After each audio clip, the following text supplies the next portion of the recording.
Hello everyone and welcome guys. Today I wanted to give you my Star Wars Battlefront 2 review guys, and it's going to be kind of my first thoughts slash before you buy, because I had the trial version and I felt like I had enough information to give you guys kind of a little bit more in-depth review than I did when I had the beta.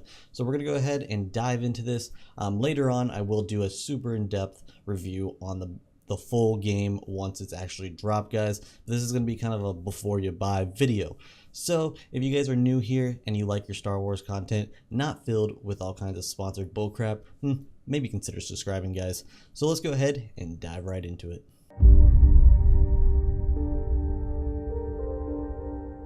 So the first thing I wanted to talk about guys was the graphics and sound. And guys, this is an absolute beautiful game guys, absolutely gorgeous. And I mean, it's something that we have come to expect with DICE, so that's not really surprising there. Also, sound is phenomenal, 10 times better than the original one. And when I mean original one, I mean the 2015 version, not the old school ones. But because the 2015 was kind of just, everything was so overpowered, everything was like dubstep, you know, the dubstep bomb, which was the thermal imploder.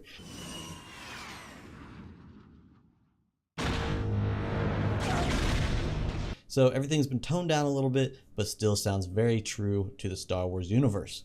And as far as the graphics, it's absolutely gorgeous. Everything looks smooth, beautiful.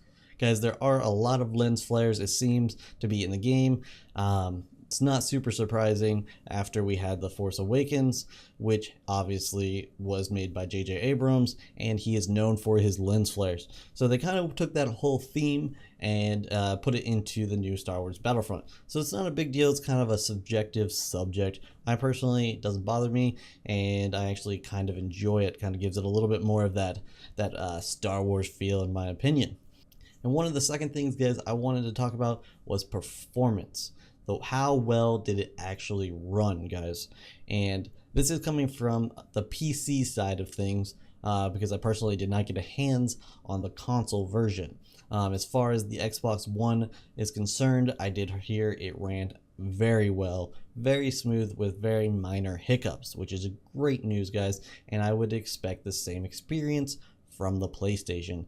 But I am coming from the PC side of it because that is personally the system that I played on, and there were a lot of hiccups on it guys. I will be completely honest, there are a lot of hiccups. I got mass frame drops, probably about, I would say, anywhere from every 15 to 30 minutes guys.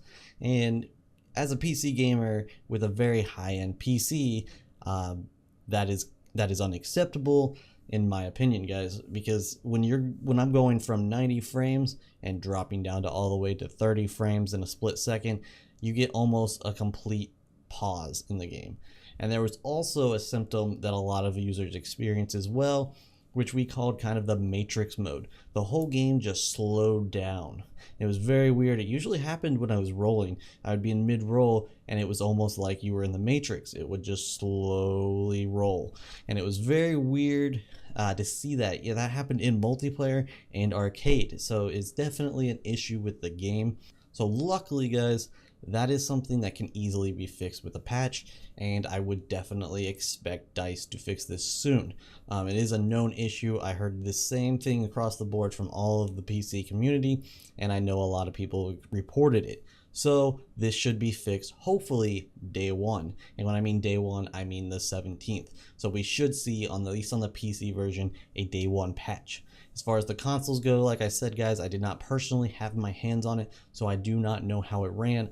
But like I said, I heard the Xbox version ran very well, and I can imagine the PlayStation ran just as well guys. And as far as the game modes guys, there is Galactic Assault, Starfighter Assault, Blast, Heroes vs Villains, and Strike guys. And also there is an arcade mode and of course a story mode, which is awesome guys. We've been wanting that story mode and DICE finally gave it to us, so that is awesome to hear. Personally, I have not played the story yet. I've been waiting for the full release so I can play through it fully and then give you my review on the story mode guys. But from what I've heard, it is very well done guys, and this is a canon story, so that is awesome as well, that we're actually getting a real canon story that has been confirmed by Lucasfilms. But as far as the game modes go, I do find it kind of lacking, guys. Like I said, we only get Galactic Assault, Starfighter Assault, Blast, Heroes vs. Villains, and Strike. All we have is 5 game modes, guys. Just 5 game modes. And I feel like after a while that is going to get very stale. Very stale, guys. I mean, honestly, even just in the trial version, I was kind of like, well, I would like a different game mode, but I guess I'll just play Galactic Assault again. And it was kind of frustrating that all we have is 5 game modes. This is a $60 AAA game. Why are we only having 5 game modes? I know there was a big issue with people saying it's going to split the player base, but the reason the player base was split in the original one, the 2015 one, was because of DLC, the season pass system not being free, guys.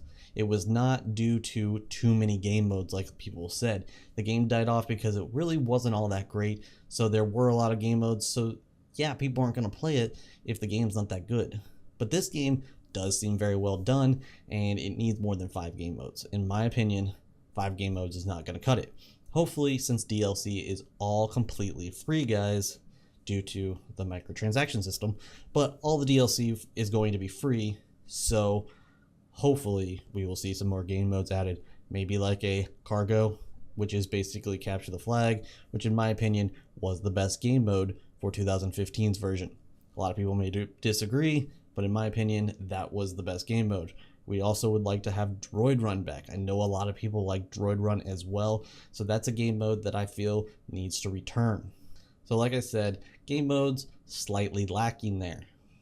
But you do have the option for arcade, so which is pretty awesome, guys. And you can go in there and customize the game that you want to play with the type of troopers you're going to play as. And you can also do like Onslaught and play as just a hero, and you can have all the heroes that you want to play as, and you don't have, even if you haven't unlocked them as credits, you can still play as them in arcade, which is really cool, guys.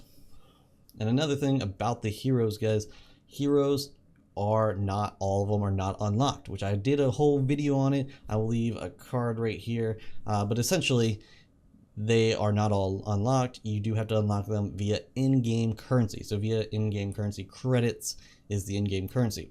So you will have to unlock some of the heroes that way, but if you play arcade, they will be unlocked already. So that is a good thing.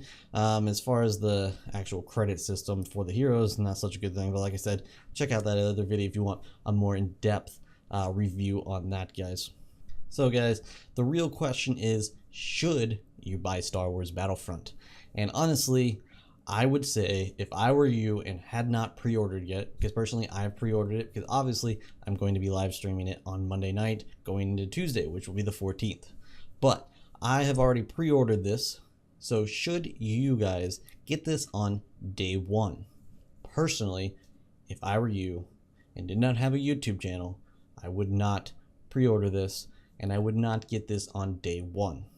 And the reason being is honestly the performance issues, and DICE has been known on day 1 to have mass server problems. Look at Battlefield 4, guys. Battlefield 4, it was a horrible launch. Absolute horrible. It was almost unplayable for the first couple days, guys. So honestly, I would wait. Wait at least a day or two, watch some streams, see how well it's actually running in multiplayer, how well the game is actually performing. That would be my suggestion to you if you have not already pre-ordered the game. If you have already pre-ordered the game, don't worry, guys. DICE is definitely known to fix their issues. There might be issues at day 1, but they are very good at fixing their issues. So I expect a day 1 patch, and if we don't have a day 1 patch, at least a patch after the first couple days of the game being out, guys. So should you buy? I say wait, guys. Personally, wait. Unless you're just a huge Star Wars fan and you loved the 2015 version, go ahead, buy day 1. But honestly, I would wait. And that is going to be my personal suggestion to you guys. Honestly, you know, make your own decision, watch some streams on it, watch some videos. I have lots of past streams of this game as well. You guys can check those out and decide if it is going to be the game for you. But honestly, I would wait. So guys, this is going to wrap up this kind of before you buy video. If you are new here, consider subscribing for anything Star Wars related, guys. And like I said, if you like your Star Wars content not filled with sponsored bullcrap, you guys should subscribe.